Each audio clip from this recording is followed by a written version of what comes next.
Partiendo de estos ejemplos motivadores, lo que vamos a empezar a dar ahora son una serie de definiciones que tienen que ver con lo que estuvimos hablando de manera más intuitiva. Entonces, arranquemos con la primera definición. Se dice que el límite cuando x tiende a más infinito de f de x es un número L y se escribe límite con x tendiendo a más infinito de f de x es igual a L, si para todo epsilon mayor a 0 existe k perteneciente a los reales, tal que si x es mayor a k, entonces el módulo de f de x menos L es menor a epsilon. Entonces, a ver, hagamos una interpretación gráfica de lo que nos está diciendo esta definición. ¿Sí? Esto es muy parecido a lo que vimos en sucesiones, así que si el concepto de límite de sucesiones se entendió, esto es bastante parecido y la idea es trabajar con esto de lo de la franja. Entonces, nosotros estamos sospechando, ¿sí?, que la función tiende a un número L a medida que x crece, crece y crece en valor absoluto tomando signo positivo. O sea, a medida que cuando x tiende a más infinito. Entonces, la idea es la siguiente. Tratemos de analizar lo que dice esta parte mirando este gráfico. Entonces, si para todo epsilon mayor a 0, o sea, como siempre, dame un epsilon positivo, entonces este epsilon me permite construirme una franja centrado en el valor L, donde L es el límite, o mejor dicho, lo que yo estoy tratando de demostrar, ¿no? Que L es el límite de esta función, entonces me construyo una franja. Esta franja va a tener un piso, que es L menos epsilon, un techo, que es L más epsilon. Recuerde que epsilon es positivo. Entonces, dame un epsilon, cualquiera, arbitrario, positivo, pero en particular lo que interesa es que el epsilon sea lo más chiquitito posible. Entonces, ¿cuándo esto va a ser realmente el límite? Cuando no importa quién sea el epsilon que vos me des, seguro que yo puedo encontrar un k perteneciente a los reales que en general va a ser positivo, porque ya cuando x está tendiendo a más infinito, esto se va a estar, a medida que epsilon crece, crece y crece, este k seguro que va a ser positivo, porque cada vez que sea el epsilon más chiquitito, el k seguro que va a ser un número cada vez más grande. Entonces, seguro que yo voy a poder encontrar un valor de k tal que para todos los valores de x que son más grandes que ese k, o sea, de k en adelante, para todos los valores de x que son mayores a este, eh, para todos los valores de x positivos mayores que este k, entonces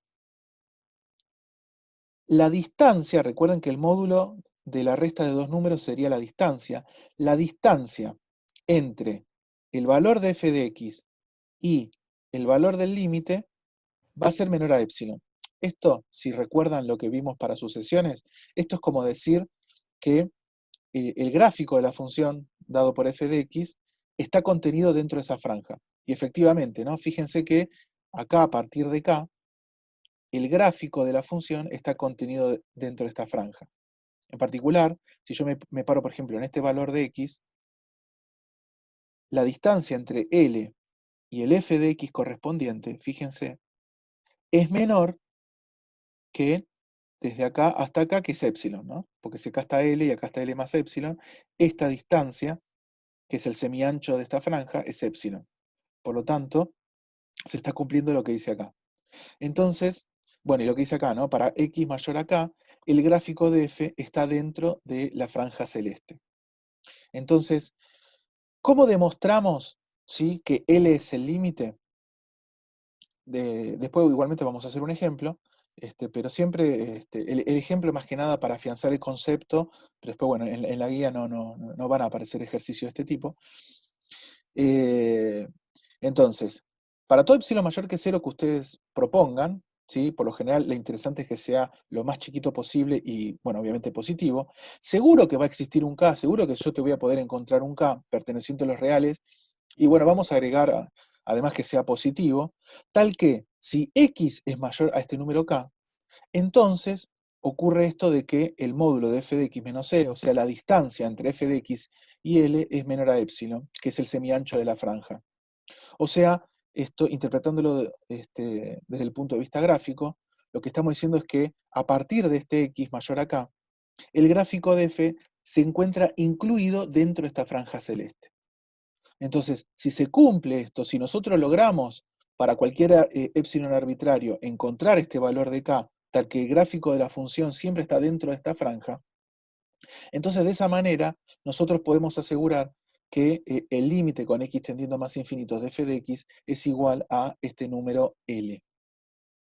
Bien, entonces, dada esta definición, hay una similar, no voy a entrar en tanto detalle porque es más de lo mismo, la idea es que ustedes lo piensen partiendo, por un lado, de lo que les acabo de comentar para esta diapositiva, y por otro, eh, lo que ya vimos para sucesiones en cierta manera sigue valiendo. La única diferencia es que ahora lo que tenemos es un gráfico que está dado por una curva continua y no por una serie de puntos, como en el caso de sucesiones.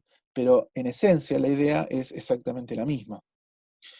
La otra definición tiene que ver, pero ahora con x tendiendo a menos infinito. Esto sí es un toque más novedoso con respecto a sucesiones, porque los números naturales no podían tender a menos infinito.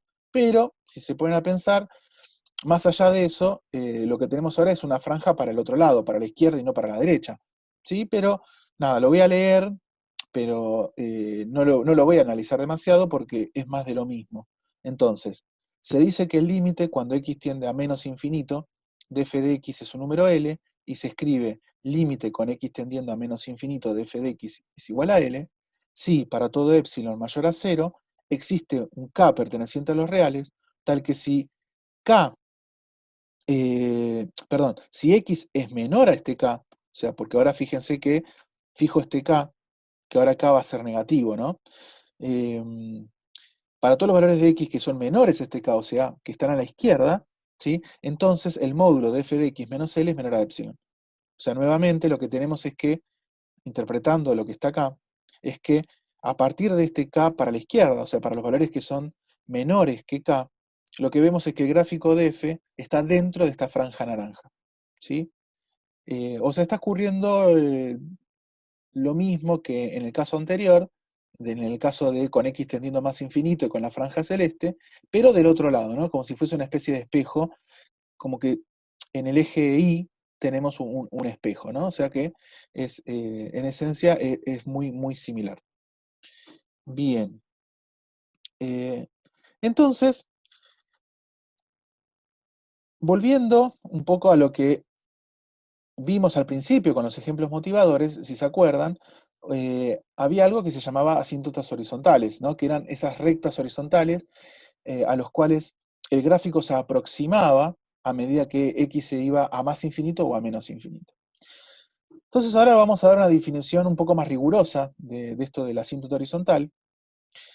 La cuestión es que, partiendo de las dos definiciones que vimos de límite con x tendiendo a más infinito a menos infinito en las dos diapositivas anteriores, entonces en cualquiera de esos dos casos anteriores de definiciones, de límite con x tendiendo a más y a menos infinito, decimos que la recta y igual a L, recuerden que L es el valor del límite finito, o sea, es un número que nos dio cualquiera de esos dos límites, es una asíntota horizontal para f.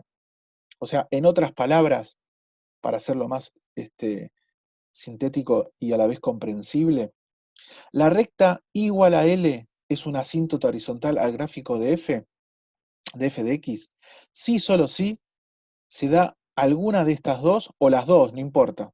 ¿Sí? De hecho, puede dar acá L igual a 1 o L igual a 2, ¿no? O sea, el límite con x tendiendo a más infinito de f de x es igual a L, y barra O, acá yo pondría I barra O, el límite con x tendiendo a menos infinito de f de x es igual a un L2. O sea, no necesariamente nosotros podríamos tener dos asíntotas horizontales. Recuerde que en el ejemplo motivador, el primero nos había dado dos asíntotas horizontales, porque estos dos límites pueden dar distinto.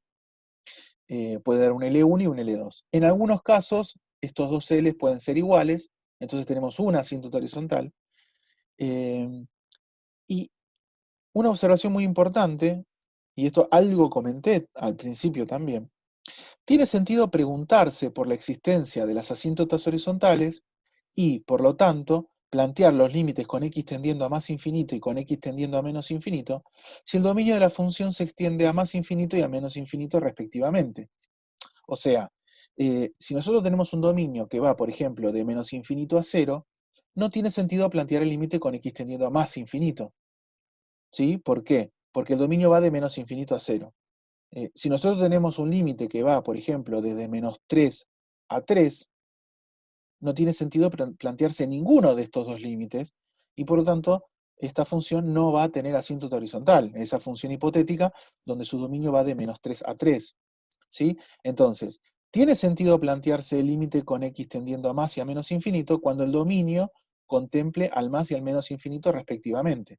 Y recién cuando podemos plantear esos límites, ahí recién podemos ver si tiene asíntotas horizontales o no, cuando esos límites dan un número finito.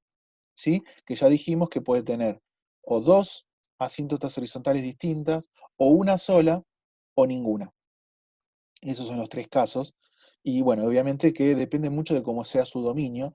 Y acá vuelvo a insistir que, por ejemplo, cuando uno tiene el dominio de todos los reales, el hecho de escribirlo de manera explícita que va de menos infinito a más infinito, ahí parece medio sonso, pero bueno, ahí se ve que contempla el más infinito, contempla el menos infinito, entonces tiene sentido plantear el límite con x tendiendo a más infinito y con x tendiendo a menos infinito.